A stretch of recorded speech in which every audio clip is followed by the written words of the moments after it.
Welcome everyone back to the third session of the day on Code Space Room here, and with me is Marco. Marco is with me, and he will be speaking on apply generative AI to your CRM. And over to you, Marco. You can take it from here. You can introduce yourself, and I will ping you in 50 minutes.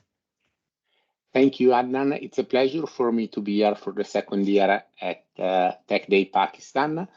And today I will present a session related to the application of generative AI. Is quite an interesting topic. It's in the mouth of everybody in these days to our CRM.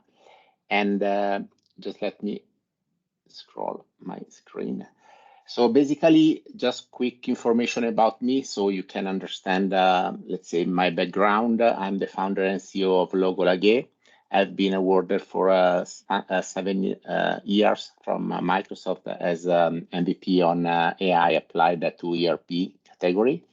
And basically, I had a lot of speech all around the world regarding AI since 2018.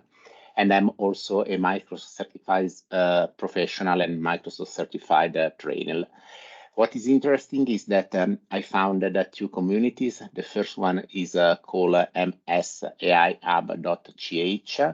And this is like a community that aims to bring together education for university and Microsoft technology. The second one is xrme.net.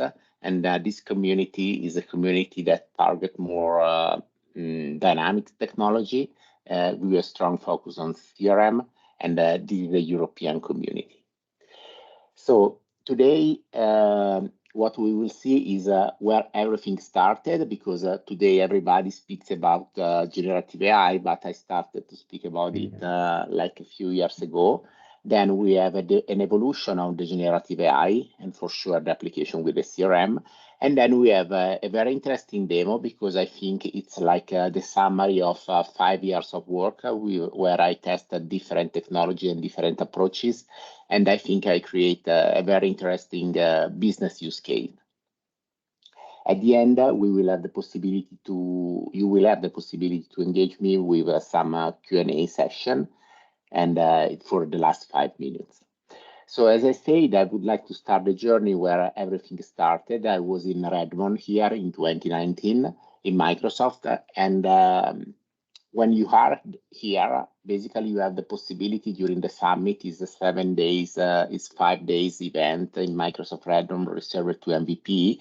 You have the possibility to join different sessions and to, let's say, spread on different technologies.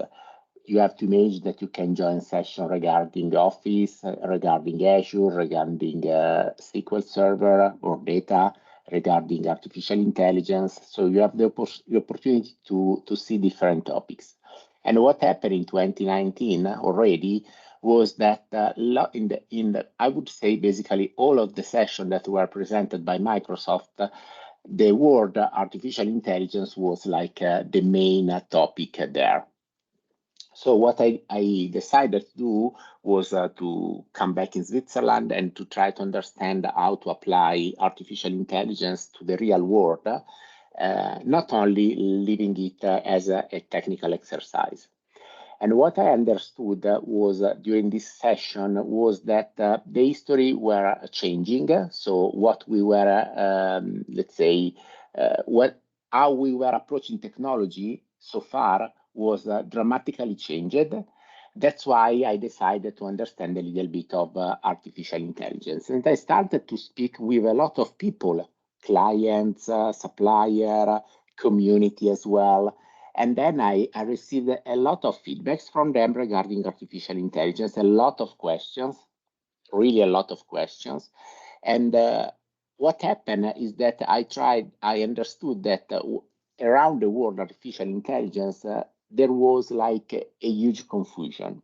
So my first exercise was to try to explain to people what artificial intelligence was. And I want to summarize these 3 concepts that for me are really important for people in order to understand what artificial intelligence is. For sure, artificial intelligence is not magic. So you cannot expect that you just press a button and you receive something that it's perfect. So it's not magician. Some people expect that. That's why they are very frustrated when they see the result, because the expectation were not in the right way. So first concept, artificial intelligence is not magic. The second concept is that artificial intelligence is not autonomy yet. So a lot of people think that artificial intelligence can do everything alone.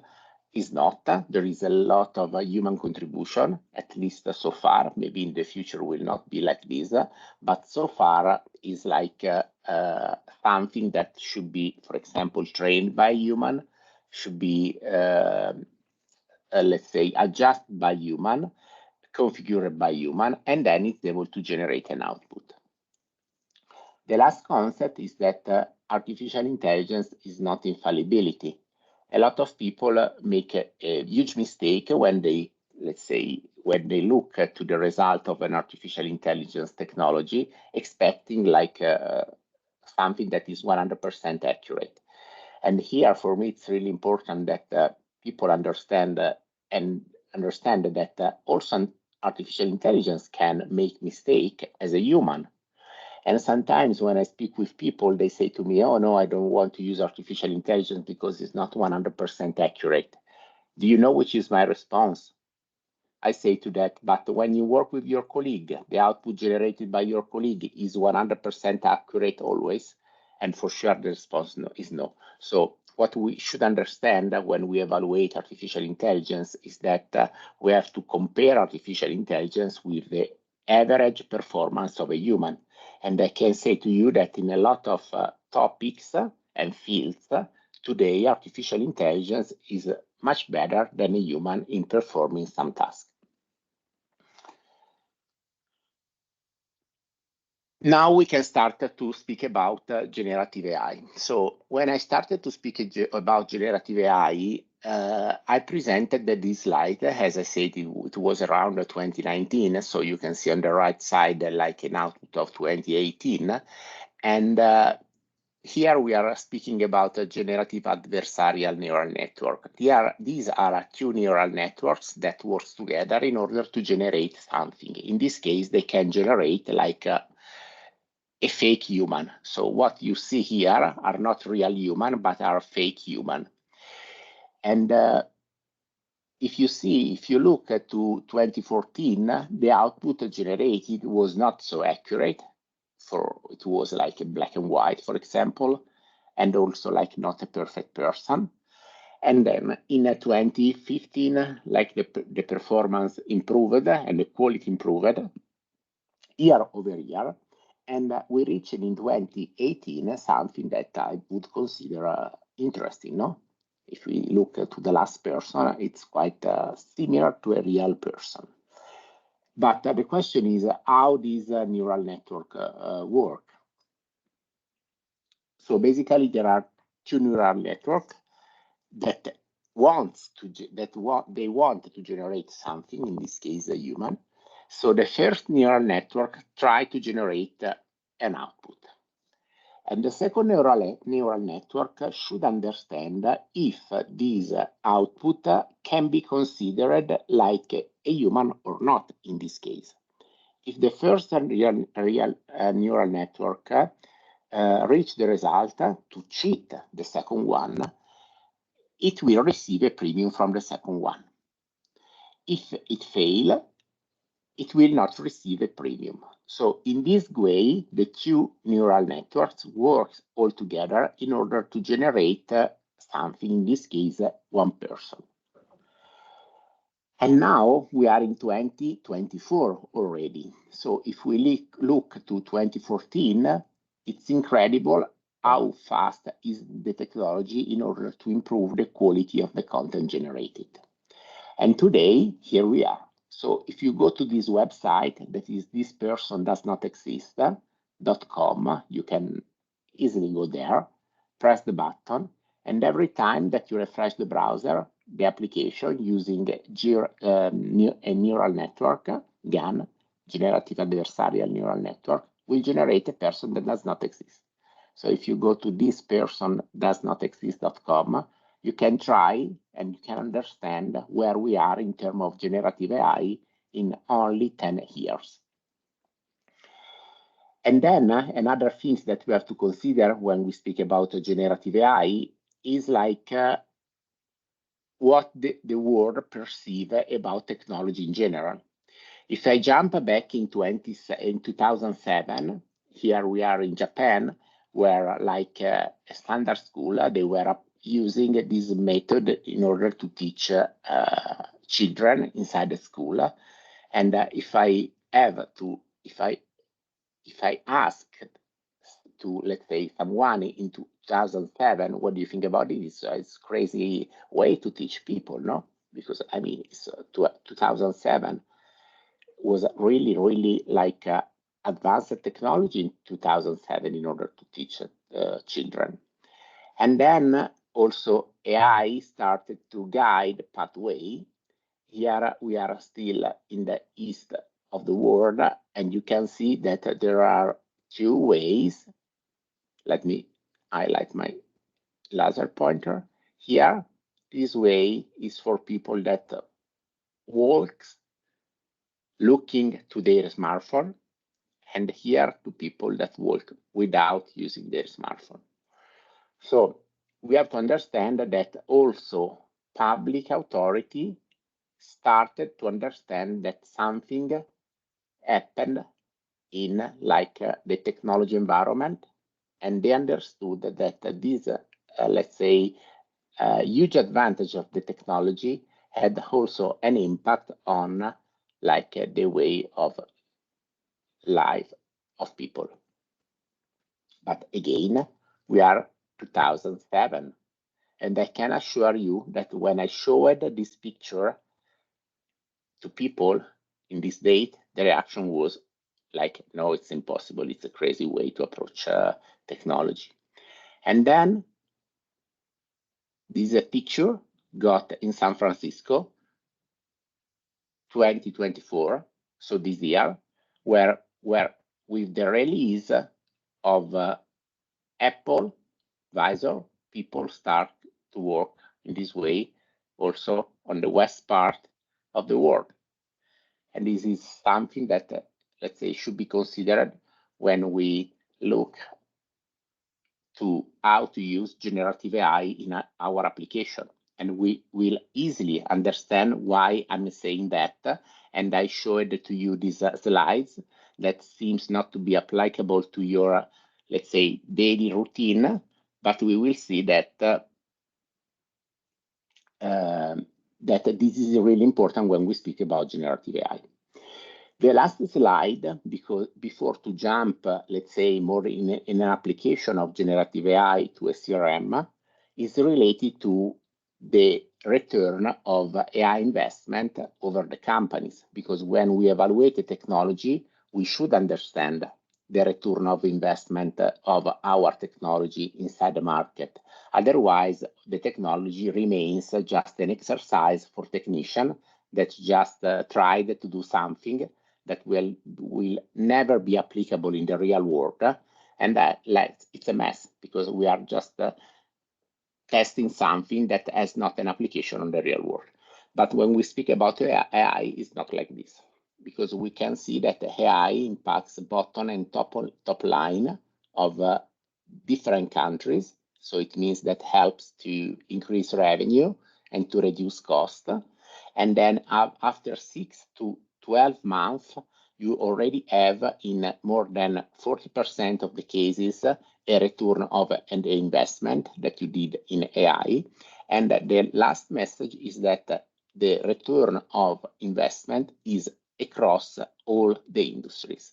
So AI, but in particular generative AI, has not an impact only on some sectors, but it spreads over a lot of sectors in order to generate value. Great. So, but now let's jump inside my demo. So why I showed to you this slide before? Because as I said, what we will see now is a result of almost 5 years of work and the research in the market, in the technology, and etc. And what I understood, if you remember my first slide, was that the world is changing. So if we try to approach generative AI in a standard way, we failed. We should understand how can apply generative AI to a world in a different way. And then what I did was to try to use Dynamics 365 as a CRM, Power Automate in order to, let's say, connect different sources, OpenAI in order to use a ChatGPT-4 API, Synthesia API, that is a tool that gives you the possibility to generate avatar in different languages, and then SharePoint as a portal. And one of the most tricky parts of this demo is the interface between Power Automate and OpenAI. In this case, I used this interface in Power Automate in order to consume the API, in particular chat completion API, that gives us the possibility to provide an input to ChatGPT and to receive a response from ChatGPT. As you can see here, I use the temperature of 1 in ChatGPT in order to explain to ChatGPT that the response that will be generated can be, let's say, creative. Okay, and it's important for me because as we will see soon, I use this API in order to reply to an email that will be received by someone. And then I use those frequency of penalty of 0 in ChatGPT that give us ChatGPT the chance to use a repetition.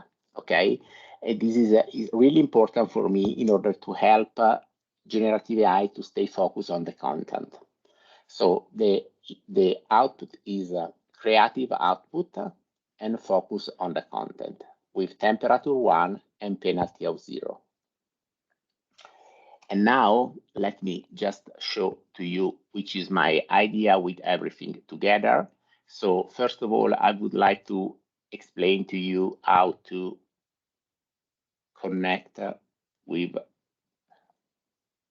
OpenAI from Power Automate. As you can see here, we have my chat completion part where I explain to ChatGPT OpenAI services that there is a role. I explain to ChatGPT who should be impersonated by them. And then the idea is that I wanted to create a virtual law firm with lawyer inside, not real lawyer, but lawyer generated by generative AI. And this virtual law firm should be able to work properly. I don't know if you know how a lawyer works. So basically they support clients in different tasks, but as a firm, you have to reply to email of your clients. You have to explain concept to your clients. You have to guide them inside some topics. So first of all, I say, okay, I want to create a virtual law firm based on generative AI inside my CRM. What I have to do, give the possibility to have a tool that is able to reply to the email of the clients. So basically, I created this Power Automate that every time that an email is received by the law firm, the email is forwarded to a chat completion of OpenAI, where I instructed OpenAI regarding the law firm, and I gave to OpenAI also the body of the email. And then every time that I receive a response from OpenAI, I post this response in a Teams channel because I want to approve the email before to be sent to the client. And then I start an approval with approval of Microsoft. And then if I approve, I send back the email to the client. So basically, this is the idea. And let me try to show you with my Gmail account what will happen. So here we are. I open my Gmail account. I write an email to this law firm, that is a virtual law firm. I want to create a new company. So dear WLF, I'm Marco Farina, and I want to create a new company in Switzerland. Can you support me, please? Which document do you need? Best regard, Marco. And I send my email to WLF. Good. Great. So while the system works, I should receive soon in Microsoft Teams. Let me open it.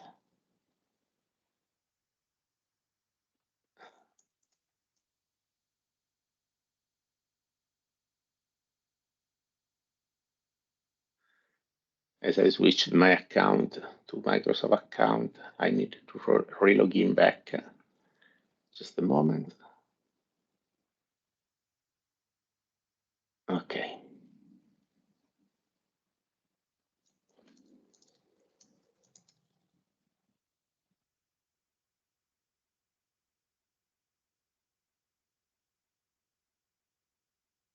Sorry.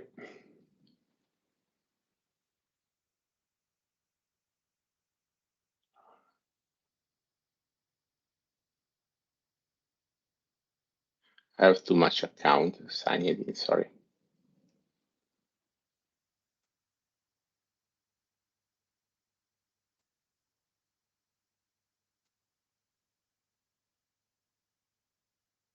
Okay, here we are. Let me approve my email.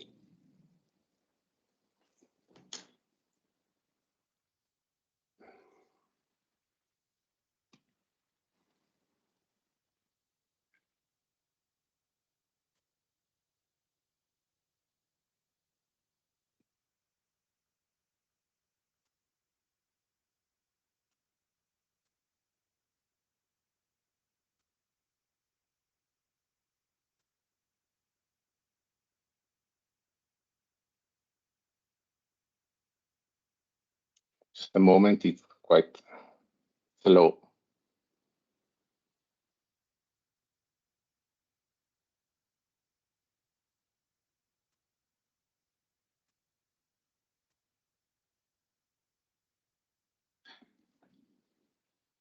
Okay, here we are. Apps approval.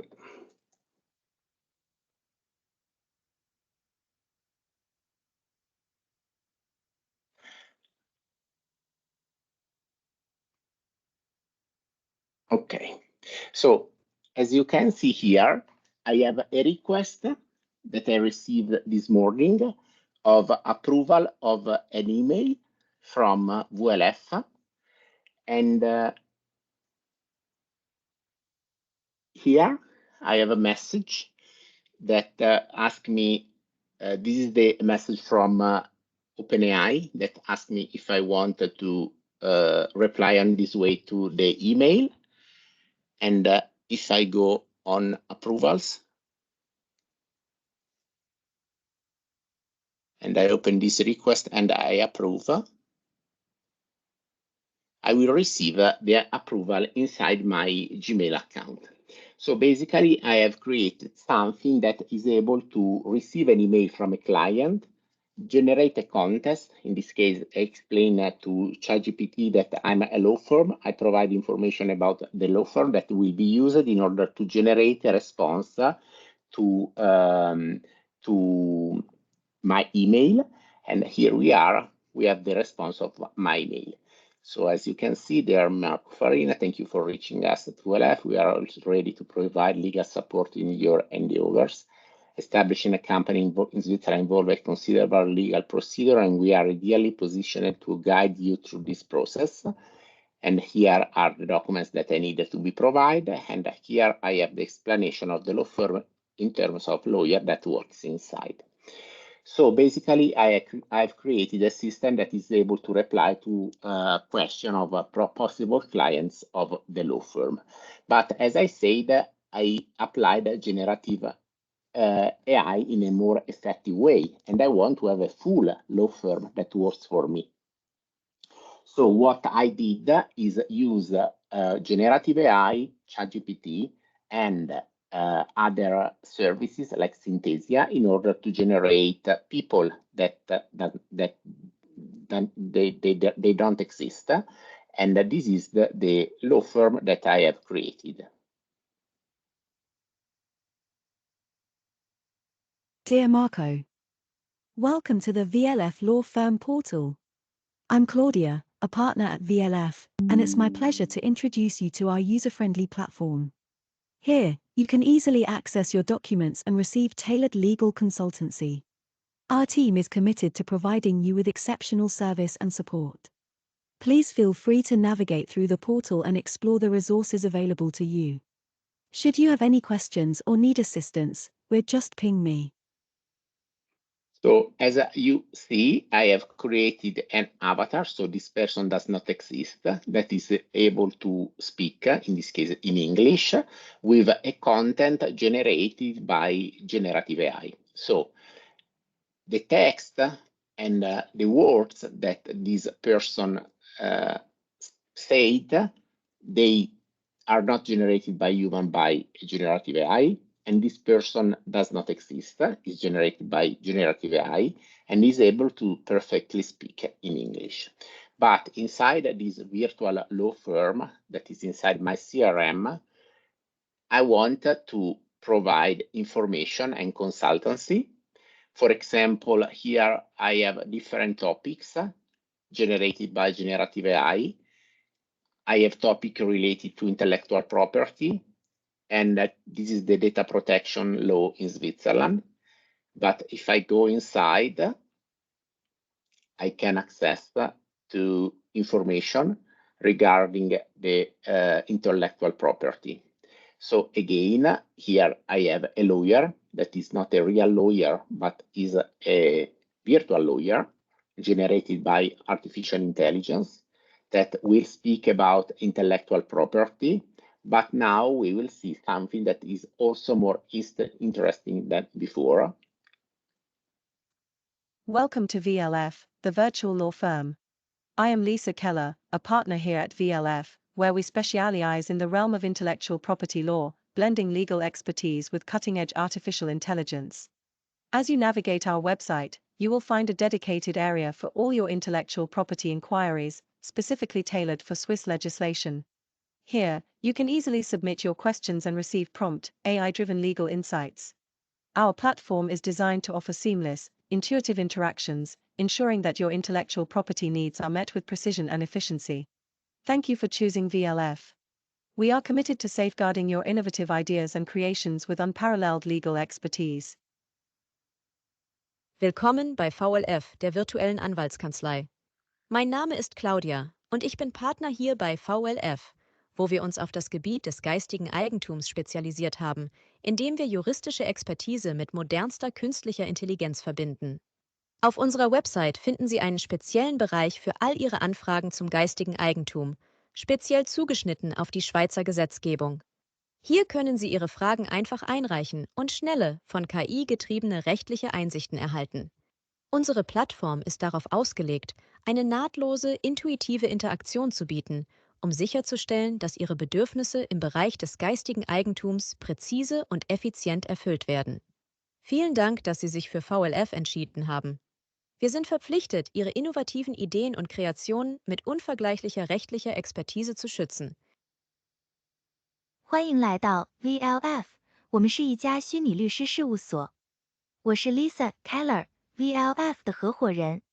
在这里，我们专注于知识产权法领域，将法律专业知识与最先进的人工智能相结合。在我们的网站上，您会发现一个专门为瑞士立法定制的知识产权咨询区。在这里，您可以轻松提交您的问题，并快速获得由 AI 驱动的法律见解。我们的平台旨在提供无缝、直观的交互体验，确保以精准高效的方式满足您的知识产权需求。感谢您选择 VLF。我们承诺将以无与伦比的法律专业知识保护您的创新思想和创作。So as you can see here, I had created a virtual law firm that is able to provide consultancy to clients in different languages. I decided to use in this case English, German, and Chinese. It's not easy for a virtual law firm today to provide such an expertise in different languages. But as I said, everything is not human-based. So this person does not exist. The content generated about the intellectual property does not exist, is generated by generative AI. And here, the clients have the possibility also to interact, for example, leveraging this portal. Understanding how Swiss law. So here you have the possibility to see information about, different topics in different languages. But one interesting thing is that there is also live consultancy, still based on generative AI. And here you have the possibility to ask and interact with VLF law firm regarding intellectual property. For example, you can ask when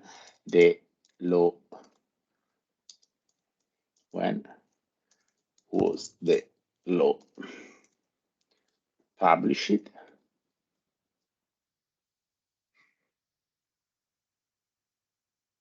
So the law that is called Federal Act on Data Protection was published on September 25th, 2020. And who does the law target?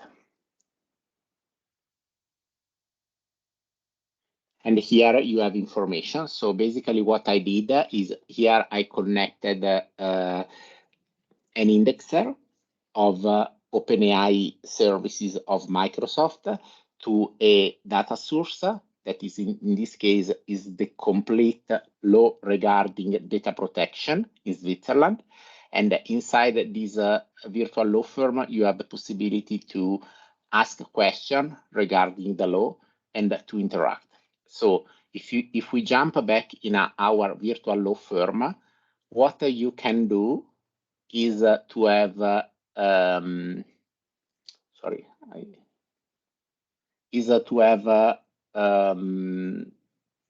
different things.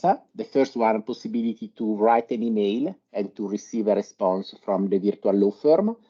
We saw in Gmail how to do that with Power Automate. We created a virtual law firm here as a virtual law firm where there are different lawyers, in this case are avatar generated by generative AI that can provide consultancy on different topics. Here we have intellectual property, data protection, etc. And you can consume videos generated by artificial intelligence in different languages. And then you can interact with the chat with your virtual law firm. I think that this is one of the most interesting applications of generative AI to a CRM, where you can have inside your CRM a list of services that you can provide to your clients. And then as soon as you define a service, you can have the service deployed inside your virtual law firm with generative AI. I wanted to keep time for a question because I think it's interesting. When I did this session in other events, they wanted to understand a little bit more regarding the technology behind and how I did some step behind. So if you have any question, don't hesitate to write into the chat or in Q&A, I think. It's a live, so we should use. Yeah, I haven't seen any questions so far. Yeah, but good. So if you don't have any question, I would like to spend a little bit of time on how to consume OpenAI from ChatGPT, from Power Automate. Here we are in the portal platform.openai.com. So basically you need an account on OpenAI in order to consume the API. And as soon as you have created your account, the most important things that you need in order to access to OpenAI services is a key. As you can see here, if you go on platform.openai.com, docs API reference authentication, the first things that you have to do is to create a key. Then the key can be consumed inside Power Automate, and then you have to use this bearer OpenAI key. I can show you in my VLF here.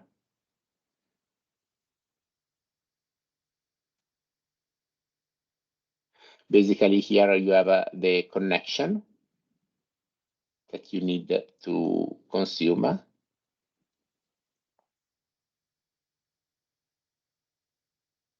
And this is the OpenAI connection. Inside the OpenAI connection, you should insert the key that you can find here.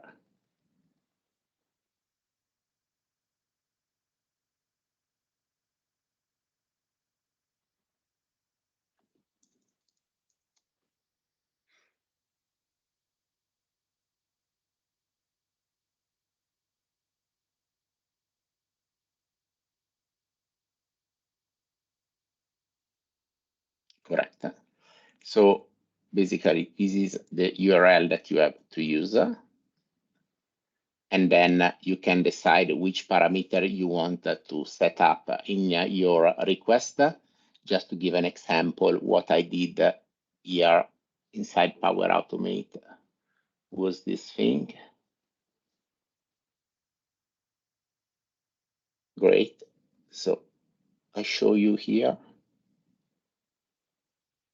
Basically, I decided to use a max token of 4,000.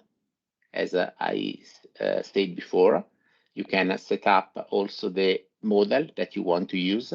I decided to use GPT-4 because I need like an accurate response. And you have all these parameters that you can set up inside OpenAI.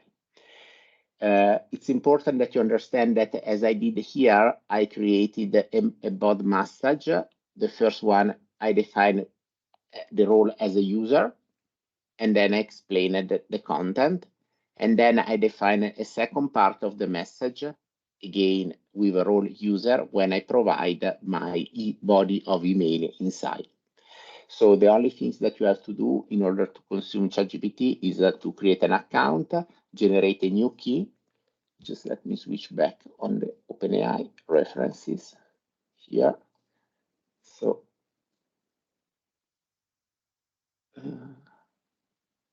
here we are.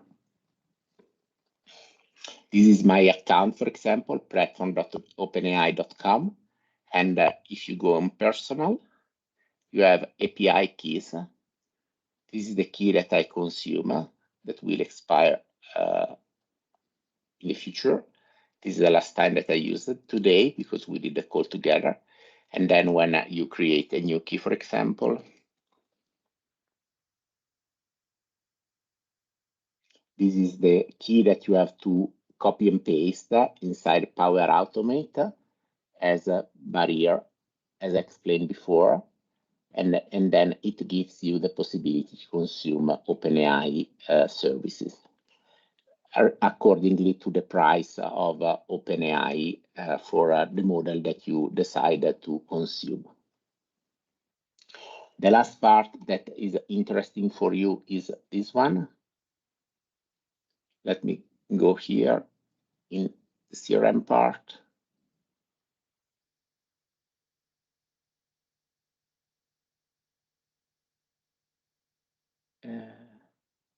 Just a moment, I want to add me our platform.com, I want to show you this environment that I have created inside the CRM. So you can also understand a little bit more.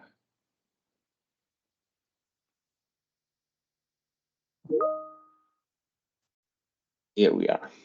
So basically what I did is also to connect my virtual law firm to my CRM. As you can see here, this is a Sales Hub standard implementation, but I have created this custom entity that is called Service Catalog. And here in the Service Catalog, you have the chance to see the service that I wanted to provide in my law firm, that basically are the services that we have seen here. Dear Marco, Here we are. So basically you have intellectual property, these free services. And then in this service catalog, you can define these services with a description. And every time that you define a service, the system for every new service will call OpenAI in order to create a description of the service. And it calls also the avatar engine in order to create the avatar in the language that you have defined. And it will publish everything, so the content of these services to here as a service with the avatar. So basically every time that you define a service, you have here a box with an avatar inside that explains the service. And you have also a possibility to interact with the chat, as we have seen before, still again with OpenAI engine, in order to interact with a Q&A with this new service that you have created inside your CRM. So basically from this instance of the CRM, you are able to drive your virtual law firm, and everything is connected with OpenAI. Okay, so the demo is finished. Let's see. Let's wait a few minutes if you have some questions.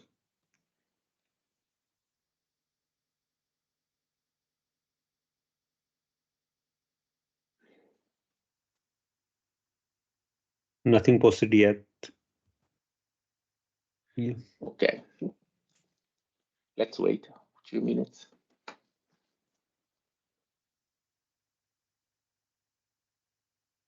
So what is the business, how the business is responding on these use cases? Industry? So basically, in this case, I tried to apply generative AI, CRM, and avatar generation to the legal sector, lawyers. And because they wanted, let's say, to have new way to create business with like a cheaper services for clients when they don't need to interact and to scale the business. And I think this is a good example on create a business, a parallel business to the standard business of lawyers, where they can scale as they don't need the human behind, except for the approval of email or basic task. Then for sure the services provided are very basic services, but sometimes it's very useful because people, they just have a question for lawyers. They don't want to pay a full rate of lawyer that is very high in Switzerland, and they just need a little bit of little consultancy. So in this case, they can go inside this portal to receive information, and if they need more information, they can escalate to a human.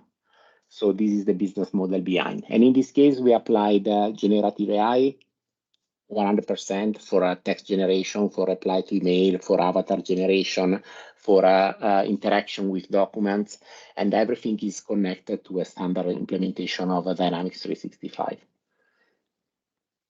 Okay. And what would be the licensing costs for these services? But you mean from a user point of view or from the law firm point of view? I'm talking about from a business point of view. So how is the licensing set up for the for this generative AI and stuff? you have the cost of Dynamics 365 licenses. So you can work with a sales professional. You are around 78 US dollar per month, and you need one license for the law firm.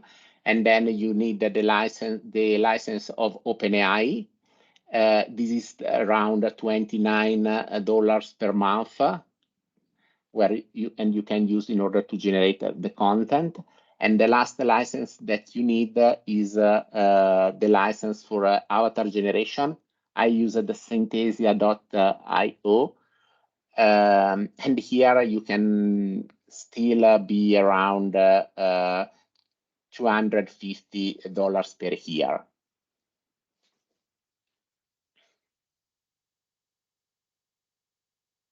Stop to share my screen. So good. If you don't have other question, we can consider. How many sessions do we have? Actually, we have 9 sessions in one room, total 27 sessions. Okay, so we are at the beginning of the conference. Yeah, this was the 3rd session. Yeah. And tell me how, if someone have any queries, any questions later on, how they will reach out to you. Okay, so you can reach to me. I will show you. I don't have the slide, but I can write here in PowerPoint. Let me write here. So I will create a slide for that.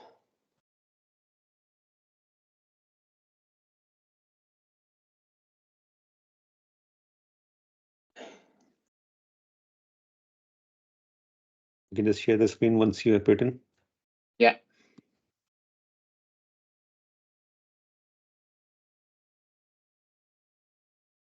So you can contact me on LinkedIn. This is the easiest way. Great. Otherwise, you can. I write here my email address.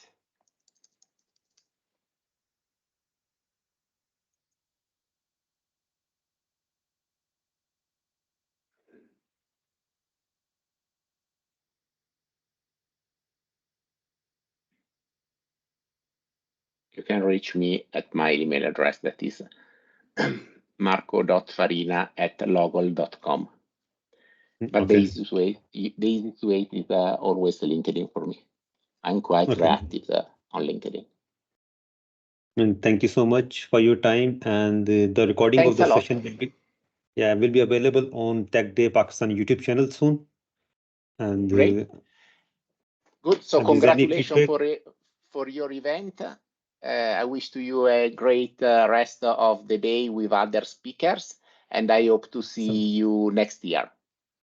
Sure. Thank you so much for your time. And this was actually for me, this was a totally different area which I haven't explored. So I learned many new things today.